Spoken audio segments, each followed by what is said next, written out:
नमस्कार मंडळी, आज आपण या ठिकाणी एक जुगाड केलेला आहे ते तुम्हाला दाखवतो। मित्रांनो, जर का आपल्याला औषधे ड्रिपमधून द्यायची असतील तर आपल्याला STB वगैरे लागतो, कारण त्या पद्धतीनेच औषध बरेचसे लोक देतात। परंतु आपण साध्या पाठीवच्या पंपाने या ठिकाणी 5 एकरासाठी आपण 1261 हे औषध किंवा खत आपण देणार आहोत। ते काय नियोजन केलंय ते आपण या व्हिडिओतून पाहू शकता।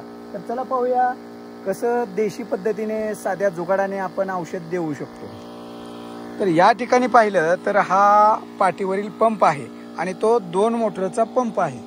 तर आता या ठिकाणी पाहू शकता 2 मोटरचा पंप आहे आणि त्याचा आपण कनेक्शन या ठिकाणाहून पाहू शकता फिल्टरच्या मागील बाजूस दिलेला आहे। म्हणजे ज्या ठिकाणातून विहिरीतून पाणी येतं त्या ठिकाणी आपण ते कनेक्शन दिलेलं आहे।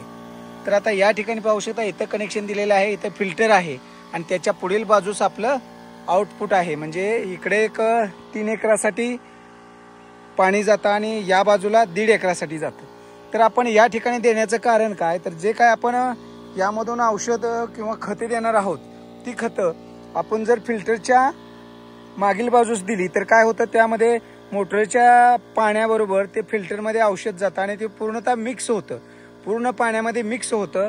त्यानंतर पुढे जाऊन सर्व जे काय आपले कॉक आहेत त्या सर्व कॉकला वॉलला बरोबर आणि मिक्स झालेलं पाणी जातं।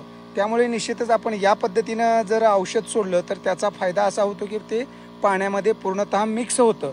जर आपण त्याच्याऐवजी तिथे कनेक्शन देण्याऐवजी फिल्टरच्या पुढील बाजूस या बाजूला जर कनेक्शन दिलं असतं तर पाणी व्यवस्थित मिक्स झालं नसतं। जे काय औषध आपण खत सोडणार आहे ते व्यवस्थित मिक्स झालं नसतं आणि काही कॉकला व्यवस्थित गेलं असतं, काही कॉकला व्यवस्थित गेलं नसतं।